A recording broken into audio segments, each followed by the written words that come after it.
pterodactyl.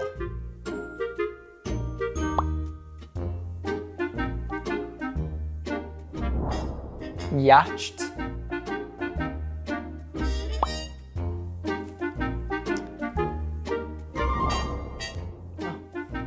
Often.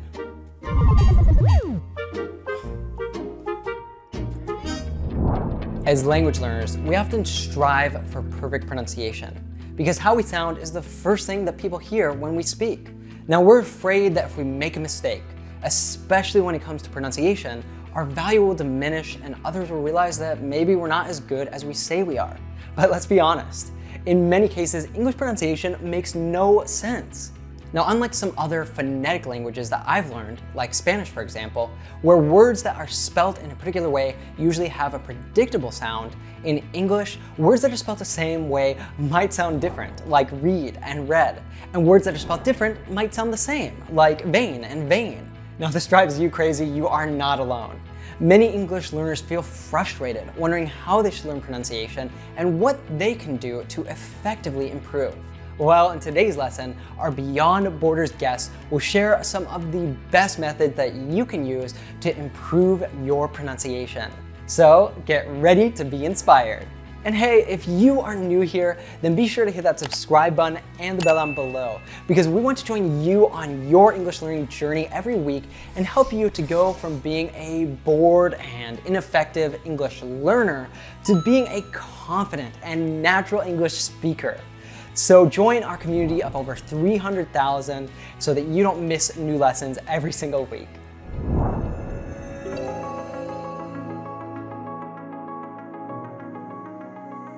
So Idalza, in your opinion, where is the best place to start when it comes to practicing pronunciation? Yeah, we'll start with listening. So the highest, most effective technique in our universe is something called syllable shadowing. There's a way you can train your listening. I'll take that last sentence. There's a way you can train your listening. There's a way you can train your listening. There's a way you can train your listening.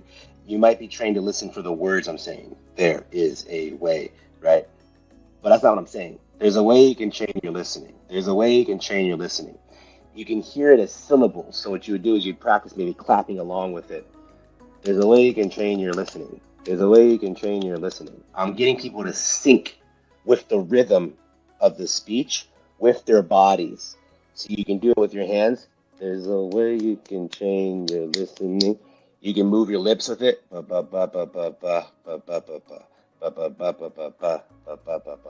right, so it sounds weird. It's weird stuff, but man, does it work.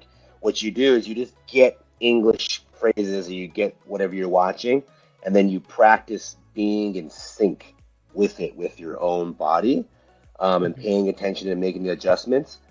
You do that very specific, deliberate training for like 30 minutes a day. It has massive effects on listening comprehension. And here's why it works. Because you understand me for this reason. This is what babies are doing when we're kids. The most fundamental layer of speech is the rhythm. So that's a technique for listening comprehension. And I'll leave it at that because all the pronunciation things come out of that. I totally agree. Practicing listening is fundamental to good pronunciation. Just as we memorize and understand songs and music by listening closely to the lyrics and other features, we can also master difficult words by listening carefully to their rhythm and the way that certain syllables sound. The key here is to listen carefully to how words are used. Break them down when practicing them until you're comfortable enough to start using them in conversation. And do you find experts like Idalza's advice valuable for improving your English? Well, if you want to learn more with some of the best teachers in the world, then download the free RealLife app. Now there, you can listen to the full interviews with each of them with an interactive transcript and vocabulary definitions. And so many of you have told me that you are frustrated because you have no way to practice speaking English. Well, we decided to go ahead and solve that. On the RealLife app, just press a button and you can speak English instantly with someone in another part of the world. Again, it's all free, and you really have nothing to lose. So just search for RealLife English in the Apple app or Google Play Store. Or you can click up here or in the description down below.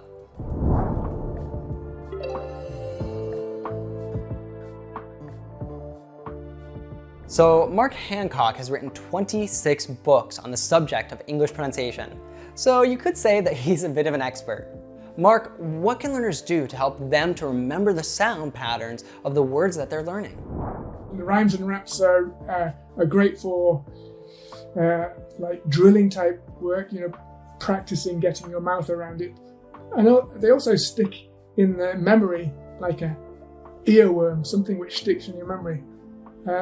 I mentioned before the shit and sheet difference, the e. So I'm just going to do a rap for you, which I often do to focus on this difference in words like fit and feet, bit, beat, and so on. And it's got plenty of examples of these minimal pairs in it. So it goes like this. You won't get fit just sitting on a seat. If you want to get fit, got to get up on your feet. Don't fill that seat, got to move a little bit. Get your feet to the beat, feel the heat, that's it. So you do things like that, you do it, and then you get students to repeat line after line with you, and then you get the students doing it where one half of the class say one line and the next say the next line. Different kinds of formats like that. But by the end, when they're walking home, hopefully this rhyme will be going round and round in their head like an earworm. And so it's the pronunciation points then that helps the student to fix them in their memory. So raps are really good for that. Raps, songs, poems, wordplay generally, these kind of things. Now that's super interesting. So practicing with minimal pairs can help you to isolate and focus on those sounds that might be most difficult for you. So figure out what sounds are most difficult for you to pronounce, and then make a list of minimal pairs. And you can even find many of these lists online with a simple search. Print it out and put it somewhere that you'll see it all the time. And commit to practicing with minimal pairs for at least a few minutes every day. Now, as Mark said, songs, poetry, and raps are also great for this. Now, when I was in high school, I was lucky to have the opportunity to study abroad in a small village in Germany for 6 months. I had taken German classes at my school for 3 years. So I was feeling pretty confident that I would have a good base and would pick it up naturally as soon as I was in the country surrounded by the language. But to my surprise, when I arrived, no one could understand me. Despite studying vocabulary and grammar for 3 years, my teacher never thought to focus on correct pronunciation. So I filtered my pronunciation naturally through English. And as an English teacher, I've seen that many learners make the same mistake. Why is it that this happens?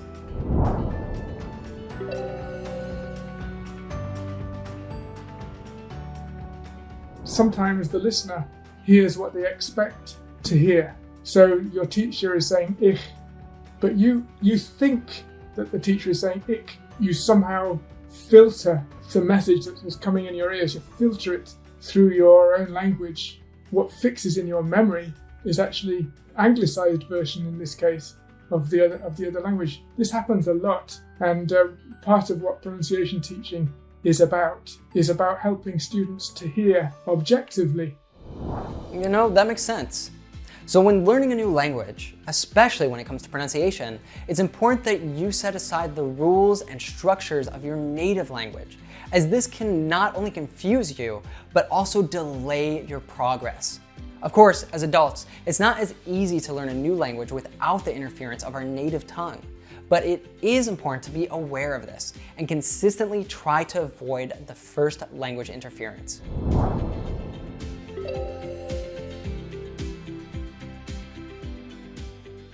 So once you are familiar with the sounds you need to work on, a great way for you to train your mouth to pronounce the correct sounds is with tongue twisters. Hadar, are you ready to practice? I saw a kitten eating chicken in the kitchen. If two witches would watch two watches, which witch would watch which watch? Good. How many berries could a bearberry carry if a bearberry could carry berries? This one's a real challenge. Betty Botter bought some butter, but she said the butter's bitter. If I put it in my batter, it will make my batter bitter. But a bit of better butter will make my batter better. So 'twas better Betty Botter bought a bit of better butter. That's a great one. Very good. Yes. I love this one. Peter Piper picked a peck of pickled peppers. A peck of pickled peppers Peter Piper picked. If Peter Piper picked a peck of pickled peppers, where's the peck of pickled peppers Peter Piper picked? You know, And I love this one. This one is really good for practicing the aspirated P, Peter, and the high E sound too. That was really fun. Tongue twisters help the brain to control the tongue better, improving pronunciation and clarity.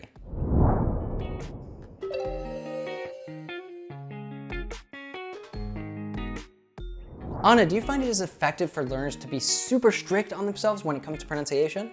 You know, I am not very eloquent in my native language, and I make mistakes and I stumble over my words and I mispronounce words even in my native Ukrainian language. So it's not something supernatural for me. And I do this in English, and I have come to terms with this because I was really I was beating myself up over this. Like, you need to speak perfectly in English. You need to master this skill. But that was my mistake. I was too strict and too harsh on myself, and I was, too hard on myself. And because of that, I had moments of disappointment and burning out. So I remember that I literally was so afraid to skip even a day of my learning routine because I was so afraid that I was going to lose any progress that I gained, or I was going to lose my skills. And that was so ridiculous. I didn't give myself time to even rest. Yeah, it's so important to keep the balance between working hard and being kind to yourself. Because when you experience that much pressure, learning a language stops being enjoyable, and you run the risk of losing your motivation to keep learning. And finally, when it comes to pronunciation, is it important which accent learners choose to adopt?